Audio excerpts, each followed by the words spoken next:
السلام علیکم ورحمۃ اللہ وبرکاتہ۔ تمام عالم پہلے بالکل ناپید تھا، پھر اللہ کے پیدا کرنے سے موجود ہوا۔ اللہ ایک ہے، وہ کسی کا محتاج نہیں، نہ اس نے کسی کو جنا، نہ وہ کسی سے جنا گیا، نہ کوئی اس کی بیوی ہے، کوئی اس کے مقابل نہیں۔ وہ ہمیشہ سے ہے اور ہمیشہ رہے گا، کوئی چیز اس کے مثل نہیں، وہ سب سے نرالا ہے۔ وہ زندہ ہے، ہر چیز پر اس کی قدرت ہے، کوئی چیز اس کے علم سے باہر نہیں۔ وہ سب کچھ دیکھتا ہے، سنتا ہے، کلام فرماتا ہے۔ اس کا کلام ہم لوگوں کے کلام کی طرح نہیں، جو چاہے کرتا ہے، کوئی اس کو روک ٹوک کرنے والا نہیں۔ وہی پوجنے کے قابل ہے، اس کا کوئی ساجھی نہیں۔ اپنے بندوں پر مہربان ہے، بادشاہ ہے، سب عیبوں سے پاک ہے۔ وہی اپنے بندوں کو سب آفتوں سے بچاتا ہے، وہی عزت والا ہے، بڑائی والا ہے۔ ساری چیزوں کا پیدا کرنے والا ہے، اس کا کوئی پیدا کرنے والا نہیں۔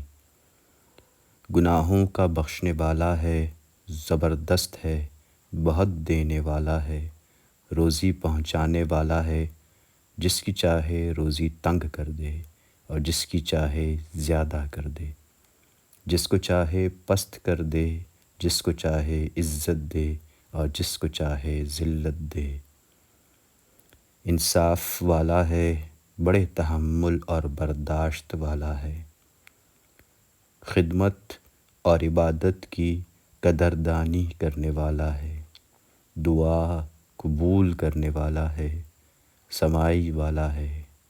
وہ سب پر حاکم ہے، اس پر کوئی حاکم نہیں۔ اس کا کوئی کام حکمت سے خالی نہیں، وہ سب کا کام بنانے والا ہے۔ اسی نے سب کو پیدا کیا ہے، وہی قیامت میں پھر پیدا کرے گا۔ وہی جلاتا ہے، وہی مارتا ہے۔ اس کی نشانیوں اور صفتوں کو سب جانتے ہیں، اس کی ذات کی باریکی کو کوئی نہیں جان سکتا۔ گناہ کرنے والوں کی توبہ قبول کرتا ہے، جو سزا کے قابل ہیں ان کو سزا دیتا ہے، وہی ہدایت کرتا ہے۔ جہاں میں جو کچھ ہوتا ہے اسی کے حکم سے ہوتا ہے، بغیر اس کے حکم کے پتہ نہیں ہل سکتا۔ نہ وہ سوتا ہے نہ اونگتا ہے، وہ تمام عالم کی حفاظت سے تھکتا نہیں، وہی سب چیزوں کو تھامے ہوئے ہے۔ اسی طرح تمام اچھی اور کمال کی صفتیں اس کو حاصل ہیں، اور بری اور نقصان کی کوئی صفت اس میں نہیں، نہ اس میں کوئی عیب ہے۔ وہ عالم الغیب ہے۔ اس کی سب صفتیں ہمیشہ سے ہیں اور ہمیشہ رہیں گی ہی، اور اس کی کوئی صفت کبھی جا نہیں سکتی۔ مخلوق کی صفتوں سے وہ پاک ہے، اور قرآن و حدیث میں بعض جگہ جو ایسی باتوں کی خبر دی گئی ہے تو ان کے معنی اللہ کے حوالے کریں کہ وہ ہی اس کی حقیقت جانتا ہے، اور ہم بے کھود کریت کیے اس طرح ایمان لاتے ہیں اور یقین کرتے ہیں کہ جو کچھ اس کا مطلب ہے وہ ٹھیک اور برحق ہے، اور یہی بات بہتر ہے یا اس کے مناسب معنی لگا لیں جس سے وہ سمجھ میں آ جائے۔ عالم میں جو کچھ برا بھلا ہوتا ہے سب کو اللہ اس کے ہونے سے پہلے ہمیشہ سے جانتا ہے، اور اپنے جاننے کے موافق اس کو پیدا کرتا ہے۔ تقدیر اسی کا نام ہے، اور بری چیزوں کو پیدا کرنے میں بہت سے بھید ہیں جن کو ہر ایک نہیں جانتا۔ بندوں کو اللہ نے سمجھ اور ارادہ دیا ہے جس سے وہ گناہ اور ثواب کے کام اپنے اختیار سے کرتے ہیں، مگر بندوں کو کسی کام کے پیدا کرنے کی قدرت نہیں ہے۔ گناہ کے کام سے اللہ ناراض اور ثواب کے کام سے خوش ہوتا ہے۔ اللہ نے بندوں کو ایسے کام کا حکم نہیں دیا جو بندوں سے نہ ہو سکے۔ کوئی چیز اللہ کے ذمہ ضروری نہیں، اور جو کچھ مہربانی کرے اس کا فضل ہے۔ بہت سے پیغمبر اللہ کے بھیجے ہوئے بندوں کو سیدھی راہ بتانے آئے اور وہ سب گناہوں سے پاک ہیں۔ گنتی ان کی پوری طرح اللہ ہی کو معلوم ہے۔ ان کی سچائی بتلانے کو اللہ نے ان کے ہاتھوں ایسی نئی نئی مشکل باتیں ظاہر کیں جو اور لوگ نہیں کر سکتے۔ ایسی باتوں کو معجزہ کہتے ہیں۔ سب پیغمبروں کی گنتی اللہ نے کسی کو نہیں بتلائی، اس لیے یوں عقیدہ رکھیں کہ اللہ کے بھیجے ہوئے جتنے پیغمبر ہیں ہم ان سب پر ایمان لاتے ہیں، جو ہم کو معلوم ہے ان پر بھی اور جو نہیں معلوم ان پر بھی۔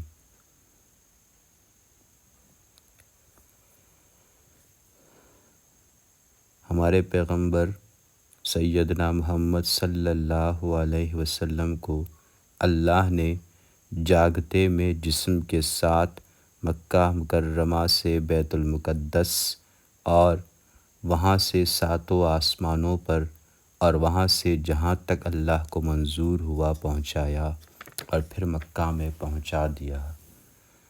اسے معراج کہتے ہیں۔ اللہ نے کچھ مخلوقات نور سے پیدا کر کے ان کو ہماری نظروں سے چھپا دیا، ان کو فرشتے کہتے ہیں۔ بہت سے کام ان کے حوالے کیے ہیں، وہ کبھی اللہ کے حکم کی خلاف ورزی نہیں کرتے۔ جس کام میں لگا دیا ہے اسی کام میں لگے ہیں۔ ان میں 4 فرشتے بہت مشہور ہیں: جبریل، میکائیل، اسرافیل، عزرائیل۔ اللہ نے کچھ مخلوق آگ سے بنائی ہے، وہ بھی ہم کو دکھائی نہیں دیتی، ان کو جن کہتے ہیں۔ ان میں نیک و بد سب طرح کے ہوتے ہیں، ان کی اولاد بھی ہوتی ہے۔ ان میں سب سے زیادہ مشہور شریر ابلیس یعنی شیطان ہے۔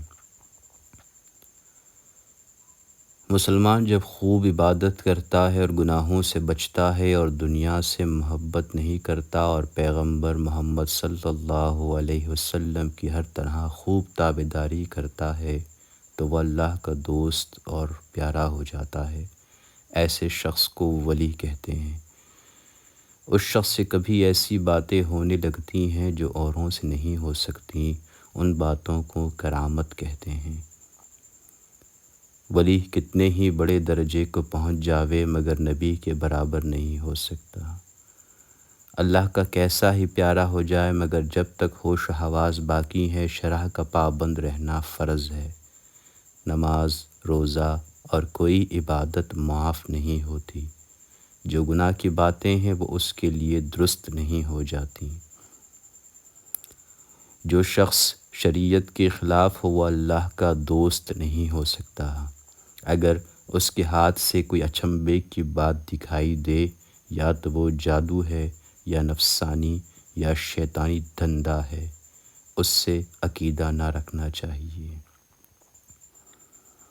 ولی لوگوں کو بعض بیت کی باتیں سوتے جاگتے میں معلوم ہو جاتی ہے، اس کو کشف یا الہام کہتے ہیں۔ اگر وہ شرع کے موافق ہے تو قبول ہے اور اگر شرع کے خلاف ہے تو رد ہے۔ اللہ اور رسول محمد صلی اللہ علیہ وسلم نے دین کی سب باتیں قرآن و حدیث میں بندوں کو بتلا دیں۔ اب کوئی نئی بات دین میں نکالنا درست نہیں۔ ایسی نئی بات کو بدعت کہتے ہیں۔ بدعت بہت بڑا گناہ ہے۔ اللہ نے بہت سی چھوٹی بڑی کتابیں آسمان سے جبریل کی معرفت بہت سے پیغمبروں پر اتاریں تاکہ وہ اپنی اپنی امتوں کو دین کی باتیں بتلائیں سنائیں۔ ان میں 4 کتابیں مشہور ہیں۔ تورات سیدنا موسیٰ کو ملی، زبور سیدنا داؤد کو، انجیل سیدنا عیسیٰ کو، قرآن مجید ہمارے پیغمبر محمد صلی اللہ علیہ وسلم کو، اور قرآن مجید آخری کتاب ہے۔ اب کوئی کتاب آسمان سے نہ آئے گی، قیامت تک قرآن مجید کا ہی حکم چلتا رہے گا۔ دوسری کتابوں کو گمراہ لوگوں نے بہت کچھ بدل ڈالا ہے، مگر قرآن مجید کی نگہبانی کا اللہ تعالیٰ نے وعدہ فرمایا ہے، اس کو کوئی نہیں بدل سکتا۔ ایمان جب درست ہوتا ہے کہ اللہ رسول صلی اللہ علیہ وسلم کو سب باتوں میں سچا سمجھیں اور ان سب کو مان لیں۔ اللہ رسول صلی اللہ علیہ وسلم کی کسی بات میں شک کرنا یا اس کو جھٹلانا یا اس میں عیب لگانا یا اس کے ساتھ مذاق اڑانا، ان سب باتوں سے ایمان جاتا رہتا ہے۔ قرآن اور حدیث کے کھلے کھلے مطلب کو نہ ماننا اور اینچ پینچ کر کے اپنے مطلب بنانے کو معنی گڑھنا بددینی کی بات ہے۔ گناہ کو حلال سمجھنے سے ایمان جاتا رہتا ہے۔ گناہ چاہے کتنا بڑا ہو، جب تک اس کو برا سمجھتا رہے ایمان نہیں جاتا، البتہ کمزور ہو جاتا ہے۔ اللہ سے نڈر ہو جانا یا نا امید ہو جانا کفر ہے۔ کسی سی غیب کی باتیں پوچھنا اور یقین کر لینا کفر ہے۔ غیب کا حال سوائے اللہ کے کوئی نہیں جانتا۔ کسی کا نام لے کر کافر کہنا یا لعنت کرنا بڑا گناہ ہے۔ یوں کہہ سکتے ہیں کہ ظالموں پر لعنت، جھوٹوں پر لعنت، مگر جن کا نام لے کر اللہ اور رسول صلی اللہ علیہ وسلم نے لعنت کی ہے یا ان کے کافر ہونے کی خبر دی ہے، ان کو کافر ملعون کہنا گناہ نہیں ہے۔ جب آدمی مر جاتا ہے، اگر گاڑا جائے تو گاڑنے کے بعد، اور اگر نہ گاڑا جائے تو جس حال میں ہو، اس کے پاس 2 فرشتے جن میں سے ایک کو منکر دوسرے کو نکیر کہتے ہیں، آ کر پوچھتے ہیں کہ تیرا پروردگار کون ہے، تیرا دین کیا ہے۔ محمد صلی اللہ علیہ وسلم کو پوچھتے ہیں کہ وہ کون ہیں۔ اگر مردہ ایماندار ہو تو ٹھیک ٹھیک جواب دیتا ہے، پھر اس کے لیے سب طرح کا چین ہے۔ جنت کی طرف کھڑکی کھول دیتے ہیں جس سے ٹھنڈی ٹھنڈی ہوا اور خوشبو آتی رہتی ہے، اور وہ مزے میں پڑ کر سو رہتا ہے۔ اور اگر مردہ ایماندار نہ ہو تو وہ سب باتوں میں یہی کہتا ہے کہ مجھے کچھ خبر نہیں۔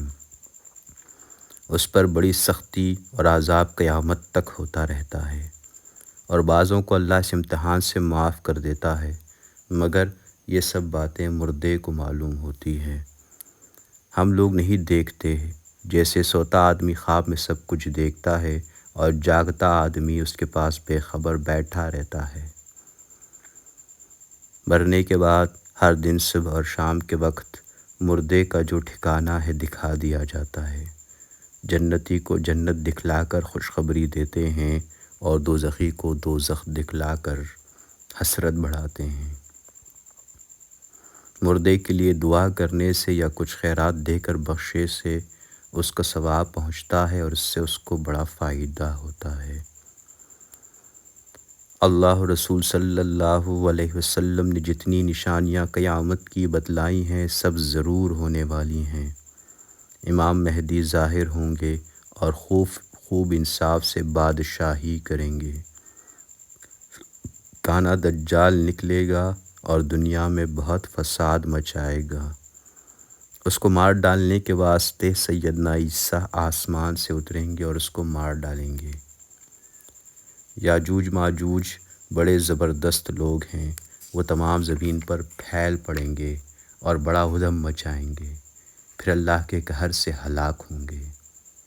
ایک عجیب طرح کا جانور زمین سے نکلے گا، قرآن مجید اٹھ جائے گا اور تھوڑے دنوں میں سارے مسلمان مر جائیں گے اور تمام دنیا کافروں سے بھر جائے گی، اور اس کے سوا بہت سی باتیں ہوں گی۔ جب ساری نشانیاں پوری ہو جائیں گی تو قیامت کا سامان شروع ہوگا۔ اسرافیل اللہ کے حکم سے سور پھونکیں گے، اور سور کے پھونکنے سے تمام زمین و آسمان پھٹ کر ٹکڑے ٹکڑے ہو جائیں گے۔ تمام مخلوق مر جائے گی اور جو مر چکے ہیں ان کی روحیں بے ہوش ہو جائیں گی، مگر اللہ کو جن کا بچانا منظور ہے وہ اپنے حال پر رہیں گے۔ ایک مدت اسی کیفیت پر گزر جائے گی، پھر جب اللہ کو منظور ہوگا کہ تمام عالم پھر پیدا ہو جائے تو دوسری بار سور پھونکا جائے گا، اس سے پھر سارا عالم پیدا ہو جائے گا، مردے زندہ ہو جائیں گے اور قیامت کے میدان میں سب اکٹھے ہوں گے، اور وہاں کی تکلیفوں سے گھبرا کر سب پیغمبروں کے پاس سفارش کرنے جائیں گے۔